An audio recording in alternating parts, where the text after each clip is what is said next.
Puji Tuhan, pada saat ini kita akan belajar firman Tuhan tentang mengaplikasikan kasih. Dan itu kita akan pelajari dari 1 Yohanes pasal 4 ayat 7 sampai yang ke-10 saudara. Mari kita melihat dalam Alkitab kita masing-masing. 1 Yohanes pasal 4 ayat 7 sampai yang ke-10. Saudara-saudaraku yang kekasih, marilah kita saling mengasihi. Sebab kasih itu berasal dari Allah. Dan setiap orang yang mengasihi lahir dari Allah dan mengenal Allah. Barang siapa tidak mengasihi, ia tidak mengenal Allah. Sebab Allah adalah kasih. Dalam hal inilah kasih Allah dinyatakan di tengah-tengah kita. Yaitu bahwa Allah telah mengutus anaknya yang tunggal ke dalam dunia supaya kita hidup olehnya. Inilah kasih itu, bukan kita yang telah mengasihi Allah, tetapi Allah lah yang telah mengasihi kita dan yang telah mengutus anaknya sebagai pendamai bagi dosa-dosa kita. Sama-sama katakan amin. Amin. Saudara yang dikasihi Tuhan, mungkin kita sering mendengar ya bahwa mari kita menabur begitu ya, supaya kita diberkati ya. Siapa yang memberi akan diberi begitu ya. Dan mungkin kita pernah mendengar juga bahwa ketika kita memberkati, kita akan diberkati begitu ya saudara. Apakah statement seperti ini salah saudara? Sebetulnya kita perlu mengerti dulu dasar-dasarnya saudara ya. Sehingga ketika kita melakukan sesuatu hal-hal yang baik saudara atau membuat satu aplikasi kasih, kita sudah tahu bahwa apa yang kita kerjakan itu harus bernilai kebenaran. Kita tidak boleh melakukan hal-hal yang sifatnya tidak ada kebenaran di situ. Karena apa? Kita dipanggil menjadi orang percaya untuk melakukan kebenaran firman Tuhan. Amin? Amin. Ya. Mari kita lihat saudara, pada firman Tuhan ini ada satu perintah yang harus kita lakukan. Perintah apa itu saudara? Kalau kita lihat di ayat 7a, dalam 1 Yohanes pasal 4 ayat 7a, di sana diperintahkan Tuhan untuk kita saling apa saudara? Saudara-saudaraku yang kekasih, marilah kita saling mengasihi. Ya, perintah ini merupakan kewajiban bagi setiap orang percaya untuk melakukan perbuatan kasih ya. Saling mengasihi satu sama lain, itu adalah panggilan kita. Nah, mengapa kita harus saling mengasihi di antara kita saudara? Mengapa kita harus menyatakan kasih itu di antara saudara-saudara kita? Kalau kita lihat dalam 1 Yohanes pasal 4 ayat yang ke-20, di situ ditulis, jika seorang berkata, aku mengasihi Allah, dan ia membenci saudaranya, maka ia adalah pendusta. Karena barang siapa tidak mengasihi saudaranya yang dilihatnya, tidak mungkin mengasihi Allah yang tidak dilihatnya. Idealnya adalah saudara, ketika kita berkata, saya mengasihi Allah, maka implementasinya kita harus juga dapat mengasihi orang-orang yang ada di sekitar kita, terutama bisa adalah anggota keluarga kita, kita mengasihi mereka saudara. Nah ketika kita berkata saya mengasihi Allah tetapi justru kita menolak atau mengatakan tidak, maka itu adalah kebohongan saudara. Hal yang seringkali terjadi di dalam kehidupan kita ya. Tanpa sadar kekristenan kita ini hanya kita mengasihi Allah begitu ya. Inilah yang membuat seolah-olah kekristenan tidak beda dengan agama yang lain, pembela Tuhan begitu ya. Atau mengasihi Tuhan dengan radikal, seakan-akan Tuhan itu butuh kasih kita saudara. Tidak saudara, kita bukan orang yang sembarangan di dalam melakukan kasih. Ketika kita berkata saya mengasihi Tuhan tetapi justru sikap hidupnya tidak mengasihi saudara, ini menjadi satu pertanyaan. Idealnya perintah Tuhan kita harus mengasihi, saling mengasihi di antar saudara. Dan kita harus tahu bahwa standarnya ketika kita berkata aku mengasihi Tuhan, itu juga harus terterapkan atau diimplementasikan kepada kasih kepada saudara-saudara. Ini idealnya. Tetapi apa yang terjadi saudara? Mengapa isu tentang kasih ini diangkat oleh Rasul Yohanes? Kita harus tahu saudara backgroundnya mengapa. Mengapa Rasul Yohanes ini begitu concern dan serius di dalam mengajarkan kepada jemaat pada masa itu agar mereka hati-hati di dalam menerapkan kasih ini saudara. Kalau kita lihat dari ayat pertama sampai yang ketiga itu backgroundnya saudara atau historisnya. Saudara-saudaraku yang kekasih, janganlah percaya akan setiap roh, tapi ujilah roh-roh itu. Apakah mereka berasal dari Allah? Sebab banyak nabi-nabi palsu yang telah bermunculan dan pergi ke seluruh dunia. Demikianlah kita mengenal roh Allah. Setiap roh yang mengaku bahwa Yesus Kristus telah datang sebagai manusia berasal dari Allah. Dan setiap roh yang tidak mengaku Yesus tidak berasal dari Allah. Roh itu adalah roh antikristus dan tentang dia telah kamu dengar bahwa ia akan datang dan sekarang ini ia sudah ada di dunia. Saudara yang dikasih Tuhan, kita bisa lihat bahwa ternyata pada masa itu sudah bermunculan nabi-nabi palsu yang mulai tersebar ke seluruh dunia. Roh-roh nabi-nabi palsu ini mengajarkan roh-roh yang roh-roh antikristus, saudara. Roh-roh yang menolak Yesus Kristus. Dan itu mempengaruhi jemaat pada masa itu.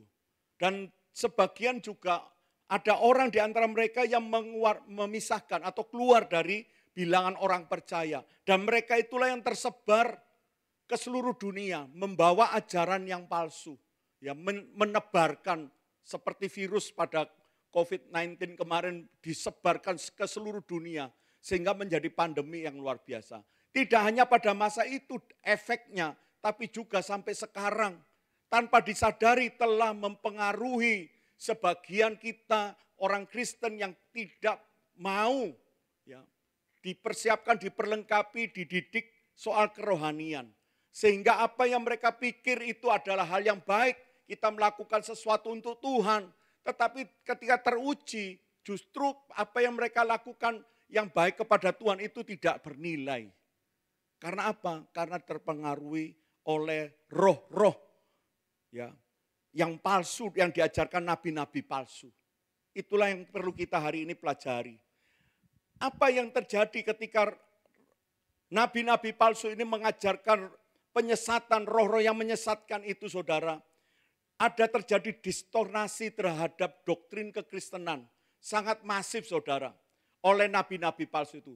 Begitu gencarnya penyebaran virus ini, saudara, roh-roh palsu ini, ya ajaran-ajaran palsu itu yang disebarkan oleh nabi-nabi palsu, itu begitu luar biasa mendistorsi atau memutarbalikkan kebenaran firman Tuhan. Ya, kalau saya tulis di slide itu ada menyangkal bahwa Yesus itulah Kristus, itu 1 Yohanes 2 ayat 22. 1 Yohanes 5 ayat 1. Dan yang kedua menyangkal kemanusiaan Yesus. 1 Yohanes 4 ayat 2 sampai 3. Mengajarkan bahwa mentaati perintah Kristus. Ya, lalu hidup kudus dan terpisah dari dosa tidak diperlukan untuk iman yang menyelamatkan. Saudara, mereka menganggap bahwa iman yang menyelamatkan itu tidak penting lagi berbicara soal pengudusan, tidak penting lagi berbicara tentang dosa, tidak lagi perlu berbicara tentang kebenaran bahwa Yesus inilah Kristus, Yesus ini adalah juga sebagai manusia yang turun sebagai Tuhan yang turun sebagai manusia. Itu mengalami distorsi, saudara. Akibat daripada ajaran yang menyesatkan ini, efeknya, saudara, kepada apa yang dilakukan oleh orang percaya pada masa itu, yaitu dalam hal kasih.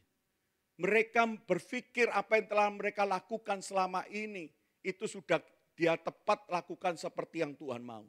Padahal sebenarnya, saudara, apa yang mereka kerjakan itu tidak sesuai dengan perintah Alkitab. Mari kita bersama melihat peringatan Yesus, saudara. Yesus sedang memperingatkan kepada orang-orang pada masa itu. Ya, di bukit, ya, termasuk para murid, juga ada banyak orang di situ. Yesus sudah mulai menyampaikan hati-hati terhadap ajaran palsu yang akan muncul, saudara. Di Matius 5 ayat 46 sampai 48. Apabila kamu mengasihi orang yang mengasihi kamu, apa upamu? Bukankah pemungut cukai juga berbuat demikian?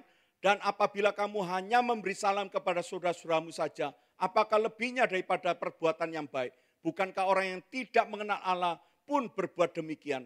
Karena itu haruslah kamu sempurna sama seperti Bapamu yang di surga adalah sempurna. Tuhan sudah memberikan satu peringatan bahwa akan muncul satu perbuatan kasih yang sifatnya itu dari ajaran pemungut cukai. yang muncul dari ajaran orang-orang yang tidak mengenal Allah.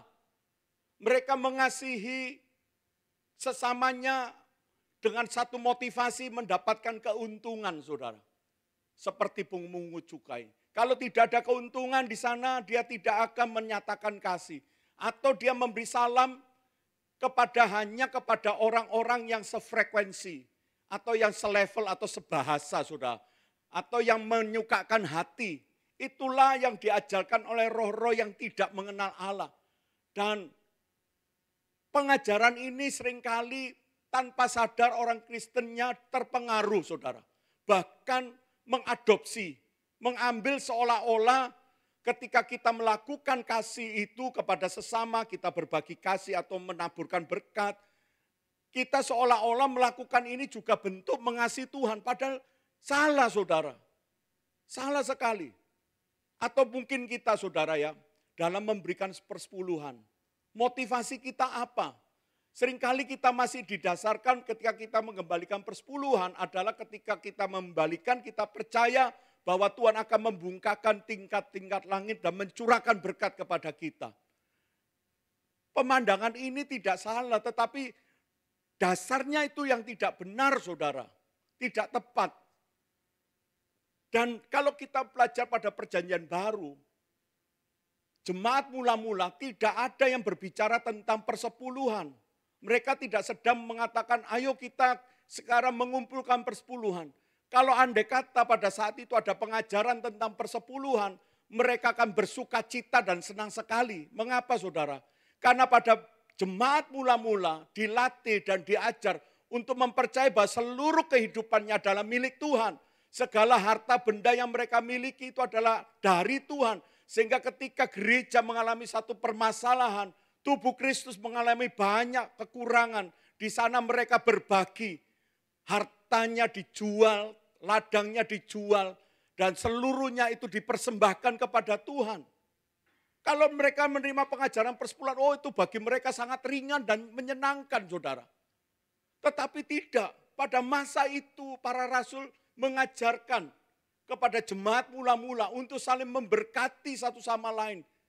Kalau tanpa kasih yang benar, sulit untuk bisa dilakukan pada masa sekarang. Karena standar yang kita pakai masih standar ajaran roh-roh nabi-nabi palsu, roh-roh palsu itu, saudara. Seperti yang sudah diperingatkan oleh Yesus. Banyak sekali kita melakukan itu like dislike. Kalau kita suka, maka kita melakukan sesuatu perbuatan baik kepada seorang tertentu. Kalau orang itu tidak memberikan kita satu penghargaan atau penghormatan, kita mungkin sekali saja, lain kali nggak mau lagi. Karena apa? Karena dasarnya keliru, saudara. Mengadopsi dari nabi-nabi palsu.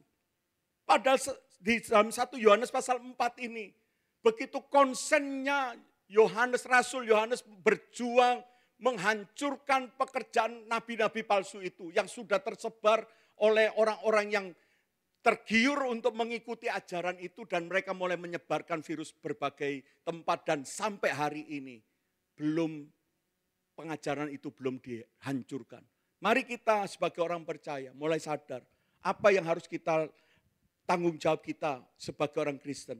Mari kita kembali kepada sumber yang benar. Sumber aplikasi kita kepada Tuhan dan sesama itu harus bersumber kepada apa? Bukan dari ajaran-ajaran dari antikris, bukan ajaran dari nabi-nabi palsu. Tapi lihat di 1 Yohanes pasal 4 ayat yang ke-7. Sumbernya harus kita tahu dulu, saudara. Sebab kasih itu berasal dari siapa, saudara? Dari Allah. Inilah yang harus menjadi dasar buat apa yang kita lakukan, perbuatan kasih kita kepada sesama, kepada Tuhan itu harus bersumber kepada pengenalan akan Allah. Bersumber pada Allah itu sendiri. Sudahkah kita hari ini dasar kasih kita itu bersumber dari Allah? Atau masih bersumber kepada ajaran-ajaran dari nabi-nabi palsu? Kalau kita masih dilatih dan dididik dengan ajaran nabi-nabi palsu, siapa yang memberi berkat akan menerima berkat berkelimpahan. Mengembalikan persepuluhan akan dibukakan tingkap langit. Kalau itu menjadi motivasi kita dalam mengasihi Tuhan dan sesama, saudara, maka percayalah saya, kita akan menjadi orang Kristen yang kecewa pada akhirnya. Karena apa yang kita lakukan di mata Tuhan, tidak ada hal yang baik, semuanya sifatnya sia-sia atau nol, saudara. Bagaimana kita saling mengasihi dengan benar? Mari kita kembali menjadikan Yesus, Allah kita, sebagai sumber dari kasih itu. Amin, saudara. Sudahkah kita menjadikan Yesus sumber kasih itu? Bagaimana kita bisa tahu bahwa hidup saya ini sudah bersumber pada Yesus atau belum, saudara? Sangat mudah untuk kita cek hari ini. Kita lihat pada 1 Yohanes 4 ayat 7c. Apakah saya hari ini sudah bersumber pada Yesus atau belum? Maka di ayat 7c dikatakan demikian, dan setiap orang yang mengasihi lahir dari Allah dan apa, saudara? Mengenal Allah. Mari kita mulai lihat pribadi kita masing-masing. Sudahkah kita hari ini lahir? Apa itu Pak lahir? Apa itu Pak mengenal Allah? Baik, mari kita lihat pada slide berikutnya, saudara. Apakah itu kelahiran dari Allah dan pengenalan akan Allah? 1 Yohanes 5 ayat 1 mengatakan setiap orang yang percaya bahwa Yesus adalah Kristus lahir dari Allah. Dan setiap orang yang mengasihi dia yang melahirkan, mengasihi juga dia yang lahir daripadanya. Saudara, ayat ini menjelaskan kepada kita betapa pentingnya kita semua boleh mengalami satu kepercayaan yang lahir dari hati kepada Yesus.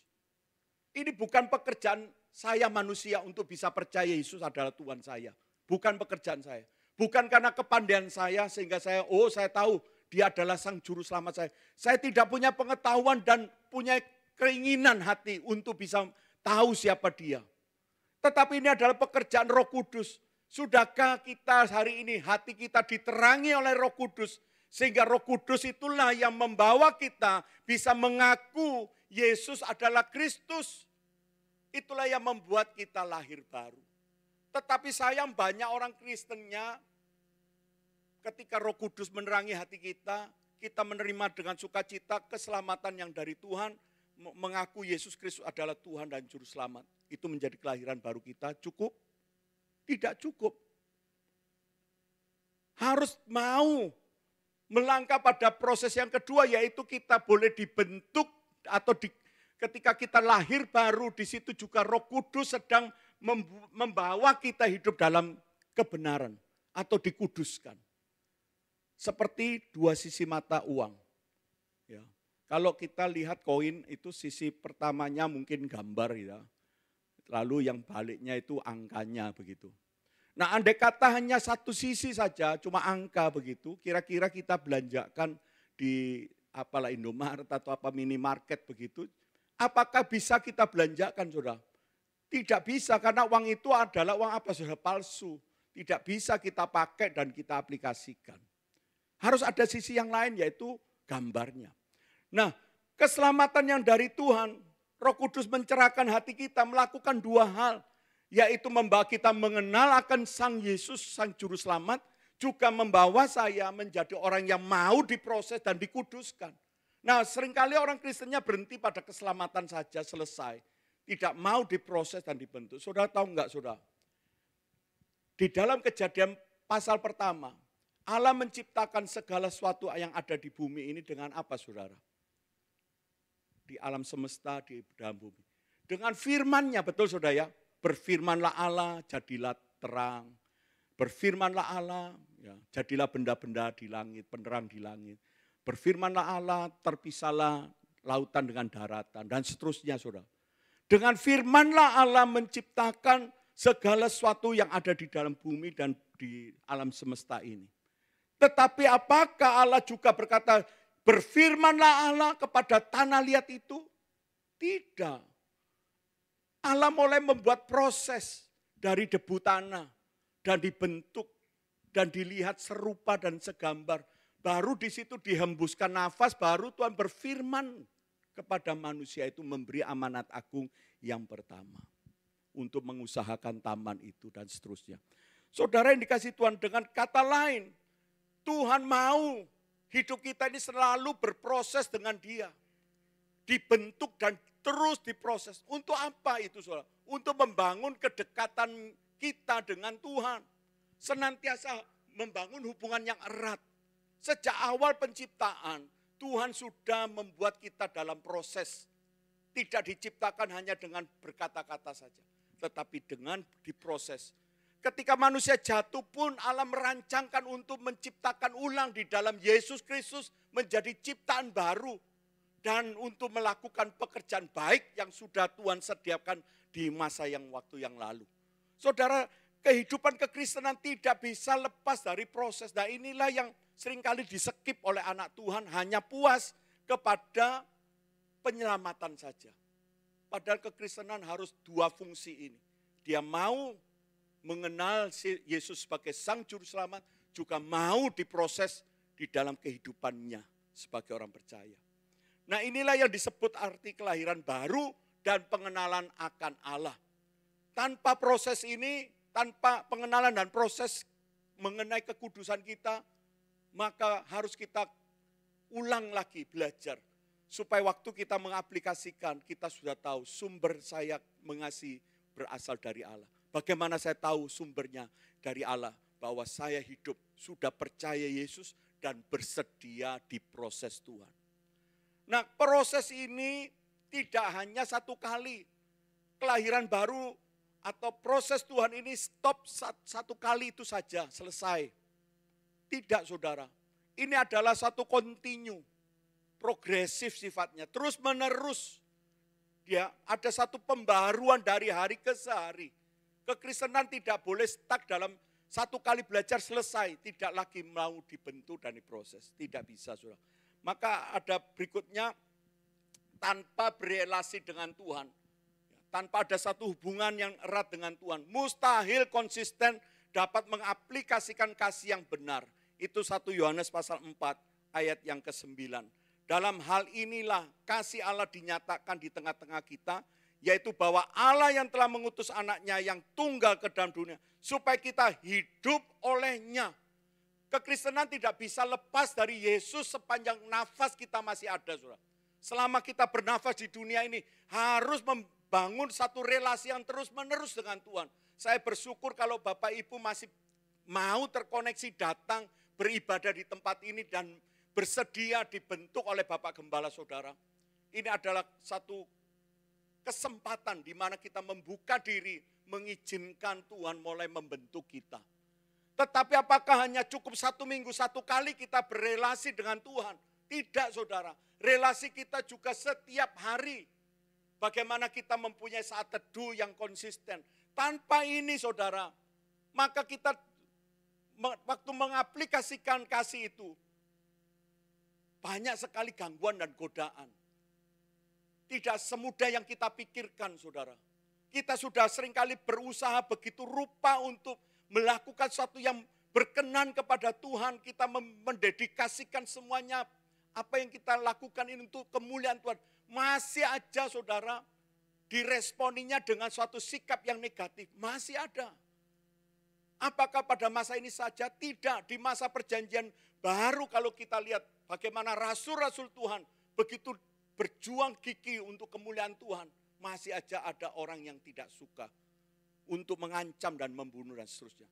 Tanpa relasi dengan Tuhan, hampir-hampir orang percaya bisa meninggalkan Tuhan dan berkata, mengapa Tuhan izinkan saya mengalami nasib seperti ini. Suatu kali kami mengadakan pelatihan pemuritan di gereja, saudara. Dan kami berkomitmen untuk membuat pertumbuhan rohani bersama. Dengan dimulai dari 12 murid. Dan kami mencoba terus konsisten, saudara, belajar diproses. Sampai selesai dan kami mendapatkan sertifikat kelulusan. Dan waktu kami ditabiskan, saudara, dan mulai mengikrarkan janji di hadapan Tuhan untuk mau meneruskan pemuritan kepada yang lain. Apa yang terjadi saudara? Proses itu langsung berjalan. Ya, salah satu teman kami selesai pulang dari pentabisan itu, ya, pekerjaannya cukup mapan saudara, di satu tempat yang istimewa begitu. Tuhan izinkan langsung proses itu terjadi. Yang tadinya posisi yang enak, yang basah saudara, artinya volusnya lumayan begitu ya. Tiba-tiba bos ini tanpa angin, tanpa apa, memerintahkan dia untuk jadi tukang kebun saudara. nyapu-nyapu pakai celana pendek, pakai capil. Padahal sebelumnya pekerjaannya sangat baik. Tapi dilempar seperti itu.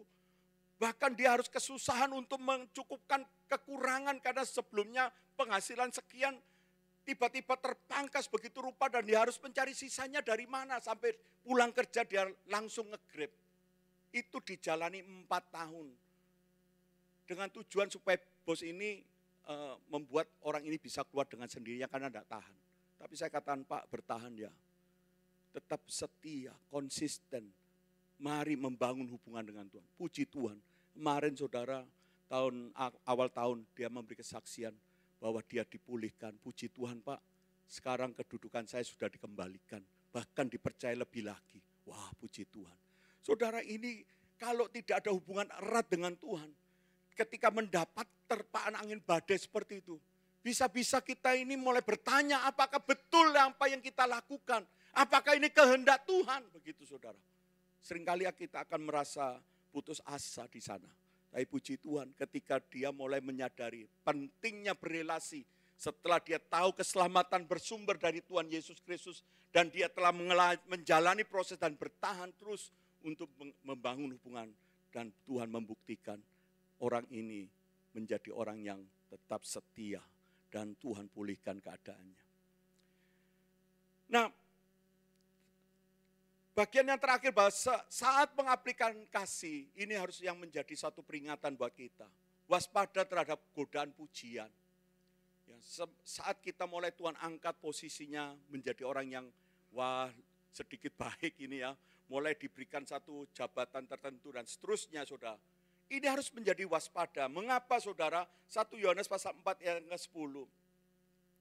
Inilah kasih itu, bukan kita yang mengasihi Allah, tapi Allah yang telah mengasihi kita dan telah mengutus anaknya sebagai pendamai bagi dosa-dosa kita. Harus kita selalu waspada. Saat Tuhan mulai mengangkat hidup kita, memberkati keadaan kita, apa yang kita lakukan itu berkenan di hadapan Tuhan.